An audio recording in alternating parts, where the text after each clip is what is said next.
Good afternoon, everyone, and thank you for joining myself and my co-host, Natalie, for our webinar on managing wildfire risk in Western Washington states.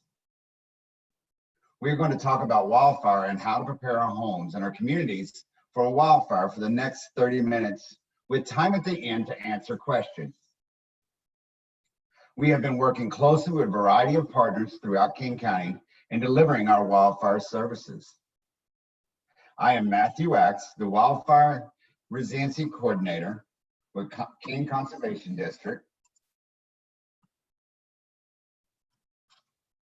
A little background on me, I am a 10-year Army vet that was formerly educated in forest and wildfire management at Green River College. With a combination of knowledge and practice around wildfire preparedness and the knowledge of uniqueness of the Western Washington forest, I have been able to assist the communities and small private landowners on how to become better wildfire prepared. I would like to take this time to introduce my co-host, Natalie Quist.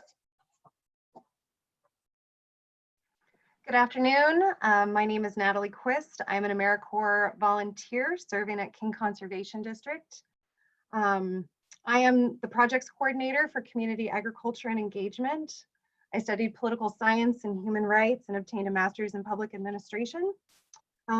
Just a few housekeeping things before we begin. We are recording today's presentation. As you may have seen, microphones are muted and cameras are off, but I will be monitoring the chat box during today's presentation. So if you have a question, please feel free to type it into the chat box and we'll have a question and answer session at the end.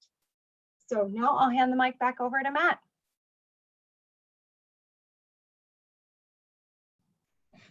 Thank you, Natalie. If everyone would mind taking a moment and just answering a quick poll for me, and then we'll get started with our presentation.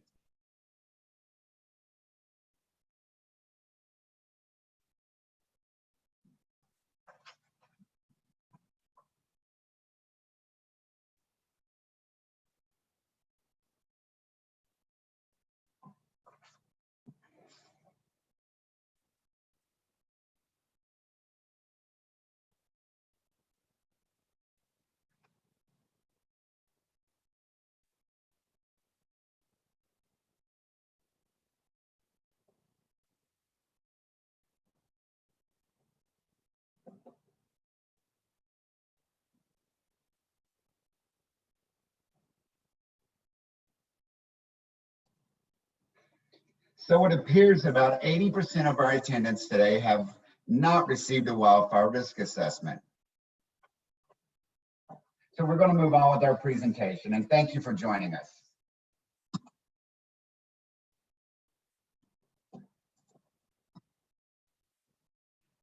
During this webinar, I'm going to cover King Conservation District, Western Washington wildfire patterns, the Wildland Urban Interface, better known as the WUI, defensible space, and last but not least, assessing a wildfire risk of our homes and our communities.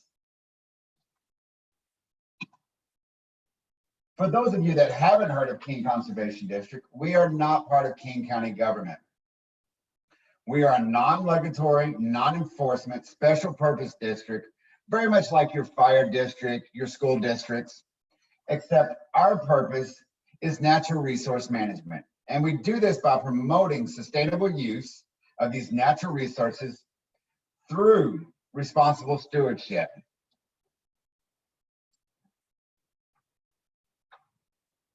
And working with a diversity of landowners and partners around a variety of natural resource conditions.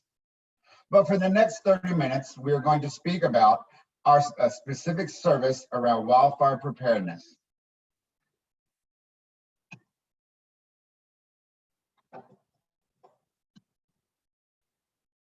Our wildfire services provide technical assistance to communities and small private landowners by identifying issues and conditions that could increase the chances of your community or your home being damaged in a wildfire.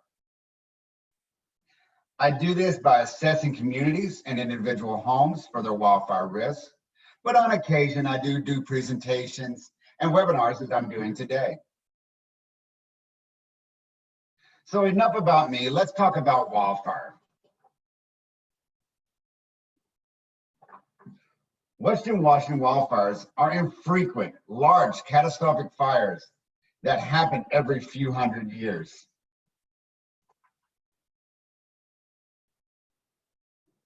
But our forests recover between these fires. But with climate change, is creating a condition that are more conducive to wildfires. By increasing air temperature and decreasing our summer rainfall, and we're having an earlier snow melt. This will lead to a drier forest that could increase our chances of having a fire.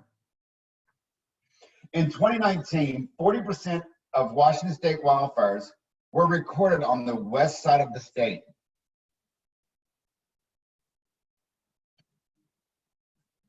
This is a map of state recorded wildfires in King County from 1970 to present day.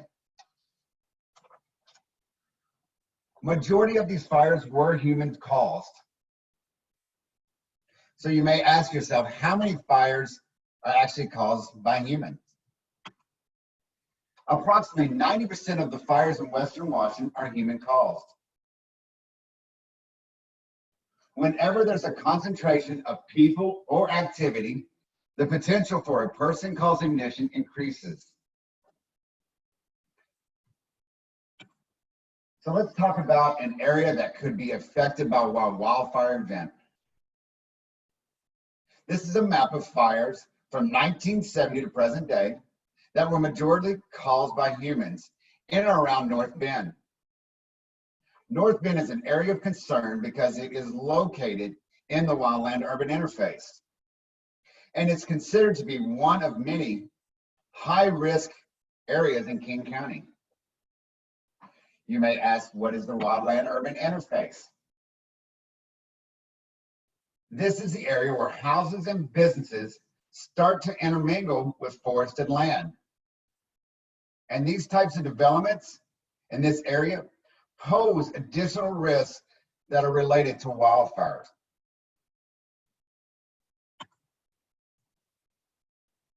First, there will be more wildfires due to human ignition because of an increase in activity. A few examples of these human ignitions is our campfires, off-road recreation, fireworks.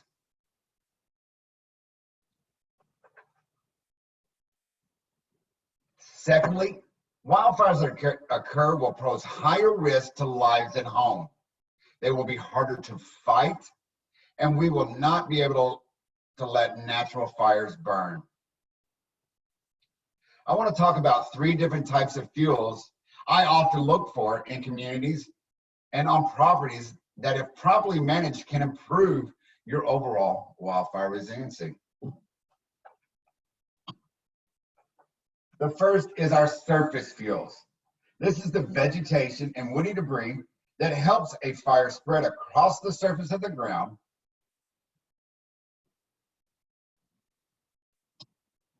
Secondly is our man-made fuels. This is our lawn chairs, construction materials, sheds. And last but not least are our ladder fuels. They consist of plants, woody debris, structures that could allow a fire to climb from the surface of the ground into the canopy of trees. These fuels can influence the type of fire that we may have. A less destructive, fast-moving surface fire, or a larger, more destructive crown fire. Surface fires typically can be managed, but with the right elements, they can become a larger, more destructive crown fire. So, ask yourself, how do we stop wildfires from damaging or destroying our homes and communities?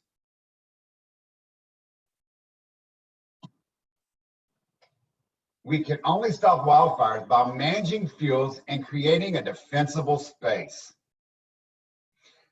This is the natural area or landscaped area around our homes that is maintained and designated to reduce fire danger.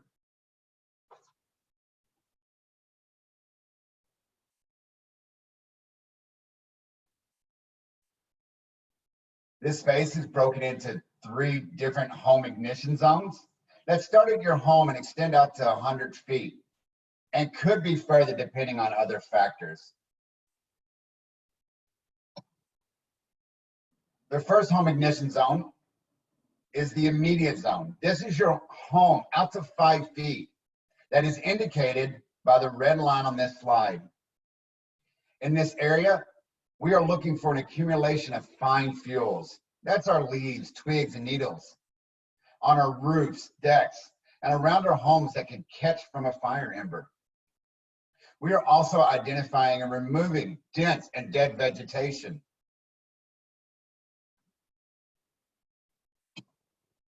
This is an example of what I commonly see when I assess someone's home. That accumulation of fine fuels in the gutters, in the valleys of a roof. This accumulation is high risk because they can be started from a wind-blown ember from a fire approximately a mile away. Let's move on out to home ignition zone 2, the intermediate zone. This is that first 5 to 30 feet around your home that is indicated by the orange line on this slide. We are still maintaining the work we have done in zone 1. We want to maintain this area lean, clean, and green. So how do we do this? By ensuring there are small amounts of flammable vegetation while planting fire-resistant plants as other vegetation dies. Removing any accumulation of dead vegetation or other flammable debris. And we're watering our plants and our grasses to ensure they are healthy and green, along with mowing our lawns to 4 inches or shorter.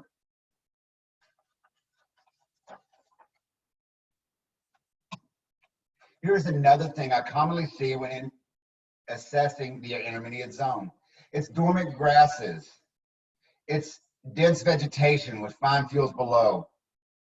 This can cause risk because it can start from a windblown ember and grow into a canopy fire directly next to your home. So when considering to plant trees in your defensible space, consider placement and spacing. Trees planted in your defensible space should be in clumps and have separation between tree crowns. Now this can vary depending on your terrain, your aspect. It is not a cut all, say all. But if you want to start planting, start in that immediate zone, making sure the crowns are 18 feet apart. The extended zone is broken down into 2 different sections for tree spacing. That first 30 to 60 feet is recommended 12 feet apart from crowns, while the last 60 to 100 feet, tree crowns are maintaining social distancing by being 6 feet apart. Tree placement and spacing increases your aesthetic value of your property while decreasing the chances of wildfire damaging your home. Now we're in zone 3, the extended zone, that 30 to 100 feet around your home that is indicated by the green line on this slide. And because of other elements, this could be extended out to 200 feet. We are identifying and removing dense and dead vegetation to reduce ladder fuels, using spacing recommendations that could eliminate continuous fuel sources that would allow a fire to spread closer to your home.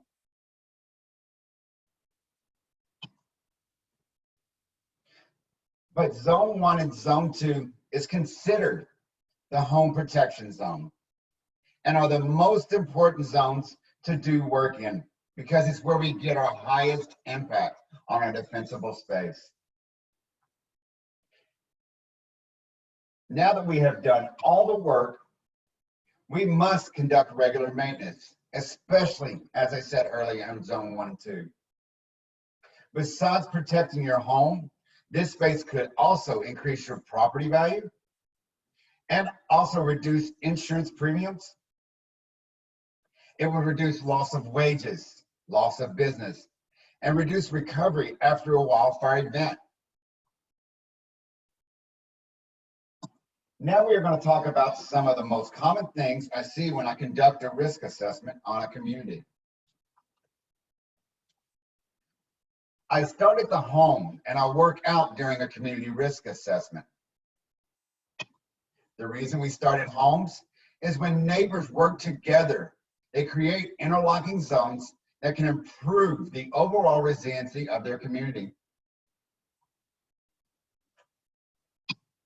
As I said earlier, zone 1, I commonly see fine fuels accumulate in the valleys of roofs and gutters. I see wood piles next to the home. I see dense and dead vegetation next to wood siding. Getting up there on a regular basis and blowing those needles out of your valleys and out of your gutters will reduce the chances of you starting a fire from a windblown ember. Now that we're warming up and we don't need our fire, move your firewood out to 30 feet. And that dense and dead vegetation, let's remove the dead vegetation and create more spacing for our flowers and plants next to our homes. In zone 2, I commonly see gas tanks, dormant grass, as I said earlier, and sheds or additional structures.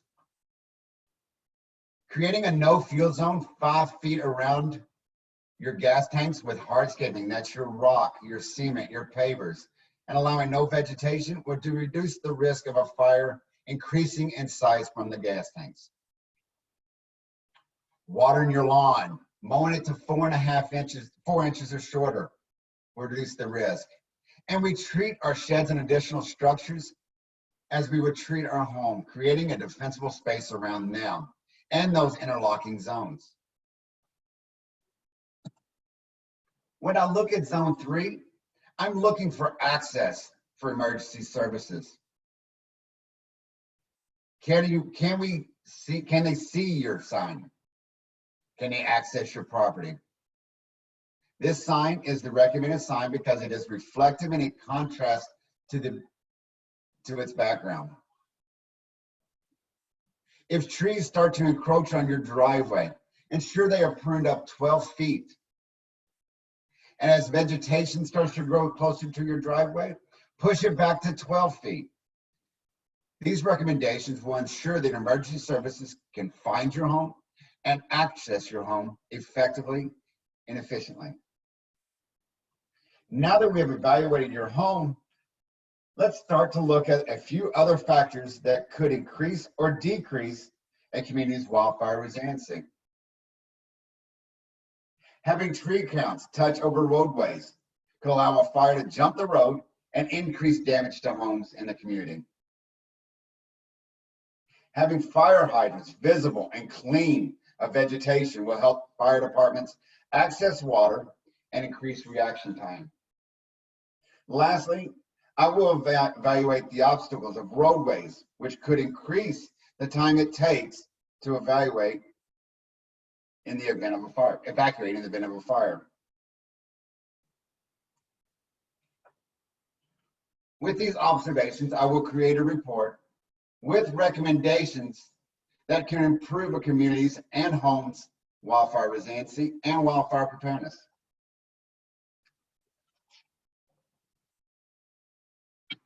Last but not least, we should always be thinking about evacuation plans. An evacuation plan is just as essential to having a defensible space.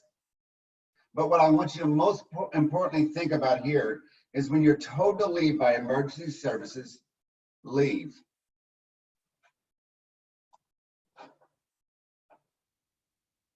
We have spoken about King Conservation District, Western Washington wildfire patterns, the wildland urban interface, defensible space, and assessing wildfire risk of our homes and our communities.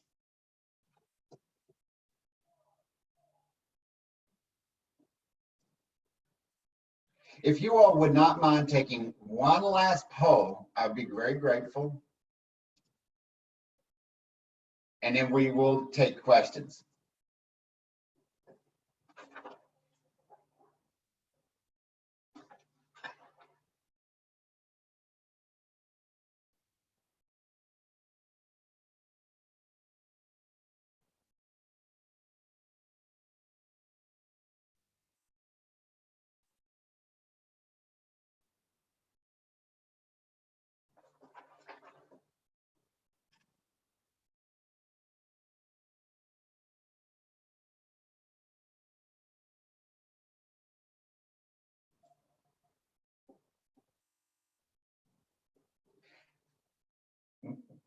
We have reached the end of our event, but at this time, we will take any questions.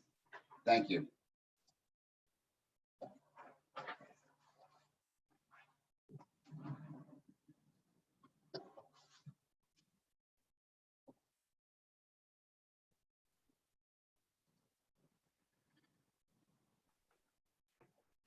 So if anyone has any questions and they want to put it in the chat box. Can we just use unmute? Oh, I guess so. Yes. Yes. Oh, good. Hi, Matt. This is Lydia. I just had a question. Great job, by the way. Thank you very much to you and Natalie both. I know that because people are moving now further into the wooey, wooey, I guess. Yes. What happens with what used to be natural fires that would help burn off understory that had accumulated, and how do you keep forests healthy without having to control all those fires instead of letting them burn?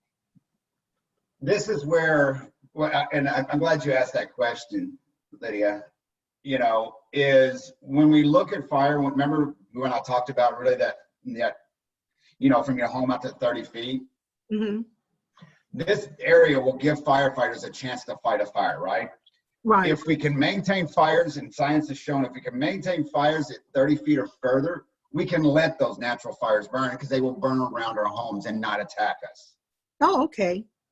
So that makes sense. It's really mitigating our continuous fuels from outside that 30-foot zone into our home is where we really want to do the work. Okay. All right. Thanks. Thank you, and go Army. Whoa.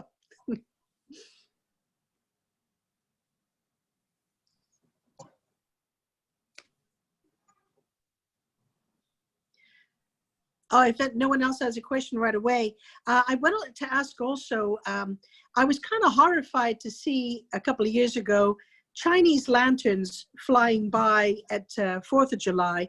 Are those legal in King County? And if so, how dangerous are they? How much of a risk do they pose? I don't know if they're legal, because of, we're non-regulatory, non-enforcement. Yeah. I would say by the time they reach where we're really in danger, they probably burned out, I would hope. Yeah, me too. I'm glad you asked that question because it gives me something to research. Yeah, I was horrified when I saw it. I thought that's got to come down somewhere, but I'm hoping that, like you say, it would burn out before that. Where are you located, Lydia? I'm up in off of exit 32 in North Bend, right by the freeway. Okay. I think they used to call it Tanner. Oh, hi.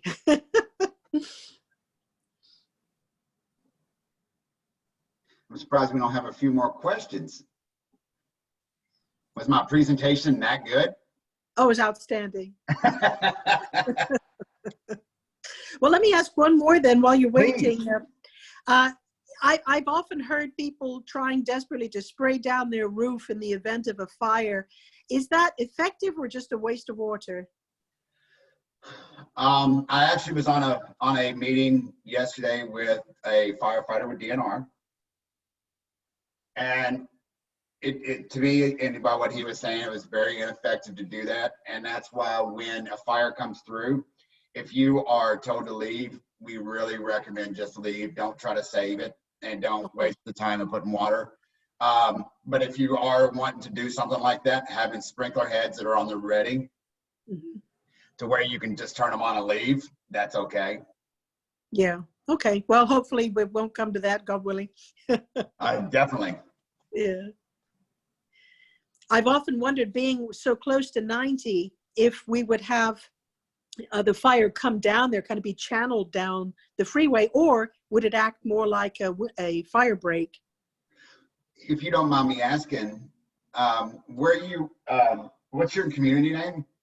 Mount Si Vista. You all are in an area where there is a potential of high risk, like we showed in the presentation. And I might be reaching out to you shortly, if that's okay with you. Sure, sure. Okay.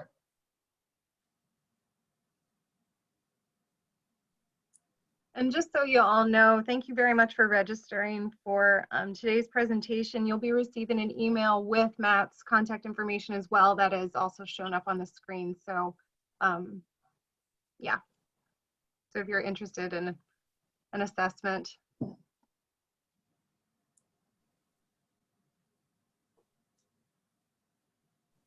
Any other questions? Steve, Denise? Minute. Rosalette? You should be back. Hi, Matt. Can you hear me? Yeah. Is this Denise? How you doing? I'm good. I'm good. You got Steve here too. Oh, How you doing, right. Steve? Doing great. Yeah, I'm hoping that some of the North Bend residents will think about talking to their council members about maybe stopping the use of fireworks in our community.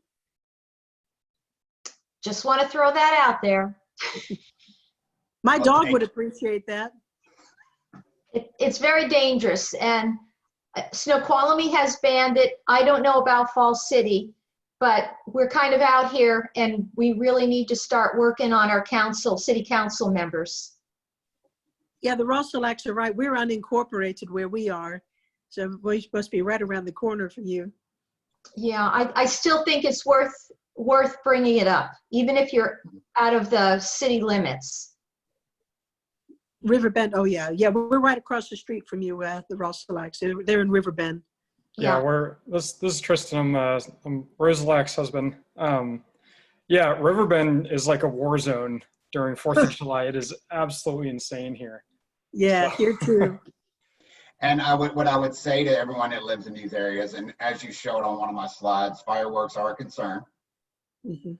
You know, and definitely places like Mount Si Vista and Riverbend and up there in North Bend, really, I think a defensible space is probably the best way to go. Yeah. Just to make sure that you have that extra layer of able to defend, okay? Yeah. Well, we have a huge row of enormous Doug firs behind us that are in our neighbor's yard that we can't do anything about except worry. Well, as Natalie said, if you all will be having my contact, and I have my contact information up now. If you would like for me, once I can either do a remote technical assistance where I can sit from my computer and walk around your home and show you some things that are concerns or conditions, or we can wait till the pandemic's over and I can come out and be able to do that a proper risk assessment.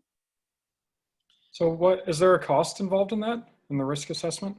No, sir, it is not a cost. It's actually a line item on your property taxes. It's for conservation district. This is a free service for you, and it's something that I have a lot of passion about. I bring a knowledge, as I said, from Eastern Washington and also Western Washington. Perfect. So there's been a lot of talk around North Bend. We're moving down to Enumclaw. Okay. Do you still service that area?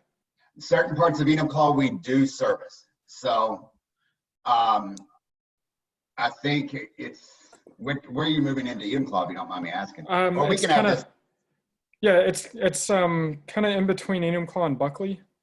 Okay. Well, if you would like, give me a call and I'll look it up and I'll see if I can. Okay, awesome. We're sorry to lose you from North Bend. Yeah, Yeah, it's a little strange moving out of the Snoqualmie Valley, but we found 9 acres and the house and huge shop, and it's kind of a dream property. So Yeah, had to congratulations. jump on it. Yeah, good luck to you. Thank you. So we have any questions that I can answer around wildfire preparedness? No, I think you covered everything. I had a quick thought about firewood storage. Yes, sir. So, in the past, I've always just had a wooden structure, some sort of covering. But, in that firewood pile, there's always, bits of wood and shed bits of bark and all this stuff that seems like it would be perfect to just light the whole thing up. Is there a preferred storage? Or I got a buddy who actually stores his wood in old shipping containers and just has the doors open. That is actually one way of storing it, but not all of us is going to put a shipping container on our property. Yeah. What I would suggest is, we use firewood in the wintertime. Some of us do anyway. Mm-hmm. Have enough of that firewood close to your home. But as I said earlier, bringing that fire out to 30 feet and even covering it with a tarp will reduce your risk. Okay. It's really just getting that firewood out past your home, out past that 30 feet from your home. Okay. Because I'll tell you now, I'm not walking out, 30 feet to go get my firewood. Yeah, in the middle of winter when it's pouring rain and yeah. So Matt, this is Steve. Is Hey, it Steve. worth, yeah, how you doing again? So, when you were out here and you did our property, walk around and all that, you were talking about that 1/8" mesh around the vents. Around your deck and in your vents. Yeah, the vents. Is that worth bringing up at this?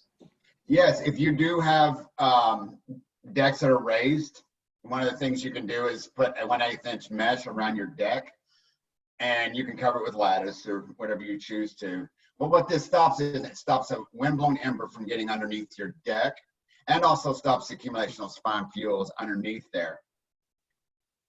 And when it comes to the ventilation, like you were saying, Steve, your attic, there are options out there for our bird boxes. What I call bird boxes is the round ventilation. Out there, they actually have a louver and also have 1/8" mesh behind that you can show in those hose, and putting 1/8" mesh on your crawl space ventilation can help also. So it seems like Rosa Lack has a mulch question. Mhm. And before I move on to that, I want to make sure I answered Steve's question. Yeah, I just wanted to bring that up since you brought that to our attention when you were out here. Thank you, Steve. And with mulch, I would like for you to take this into consideration. One of the things you don't want is having mulch within that first 0 to 5 feet of your home. It will ignite from an ember. It does dry out. If you can put a hardscape material within that first 0 to 5 area, that would be your rock, your pavers, your concrete. This will ensure surface fire will not come across and attack your home. Okay. Hey, Matt, how dangerous are empty propane tanks? Empty propane tanks aren't really dangerous, but are they the smaller ones? Are they the larger ones? Not humongous, just the portable type. Like the ones that go in your fire, your Yeah. fire pits or your. Right.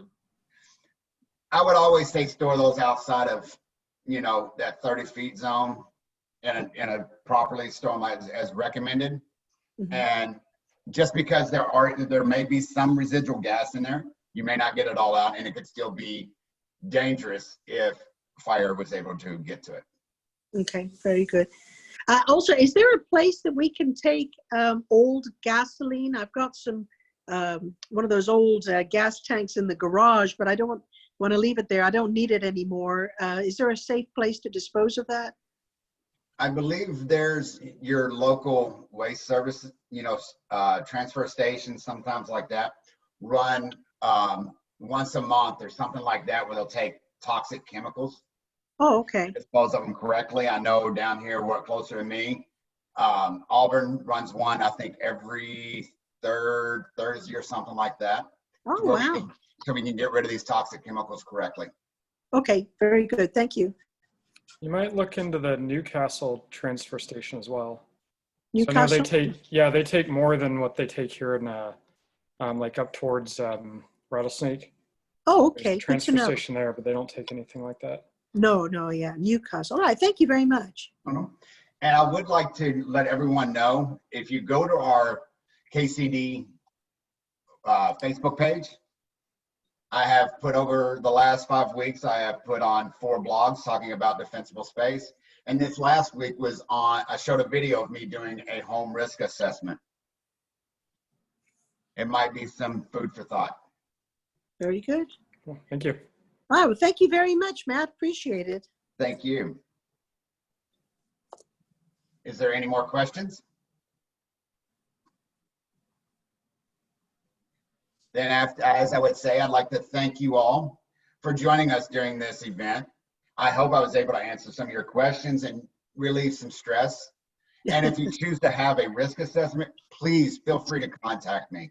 I love doing this work and I want to help you prepare your home for a wildfire. Great. Thank you very much. Thank you. And you all have a Thank you. great day. Take care. Bye-bye. Thanks, Bye-bye. Matt. Have a great one. You too. Be safe.